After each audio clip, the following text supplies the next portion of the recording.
অনেক নতুন অভিভাবক এবং স্টুডেন্টসদের একটাই প্রশ্ন থাকে, অনলাইনে কি সত্যি নাচ শেখা যায়? এই উত্তরটা পেতে গেলে এই ভিডিওটা তাদের জন্য।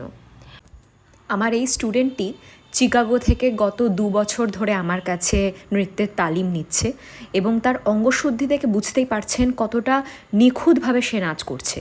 এবং সে যখন প্রথমবার আমার কাছে নৃত্য শিক্ষা গ্রহণ করতে আসে, সত্যি কথা বলতে এত খারাপ তার অঙ্গশুদ্ধি ছিল বলার মতো নয়।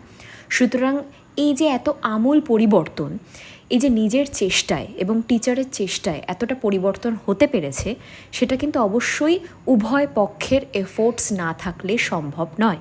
সুতরাং একজন শিক্ষার্থীর ধৈর্য, প্র্যাকটিস, এই জিনিসগুলো যদি না থাকে তাহলে অনলাইন অফলাইন কোনো কিছুতেই সে শিক্ষা গ্রহণ করতে পারবে না। নেক্সট মান্থের জন্য নিউ অ্যাডমিশন নেওয়া শুরু হয়ে গেছে। যারা যারা ইচ্ছুক উপরে দেওয়া কন্ট্যাক্ট নাম্বারে আমাকে হোয়াটসঅ্যাপ অথবা কল করে নিতে পারেন। ধন্যবাদ।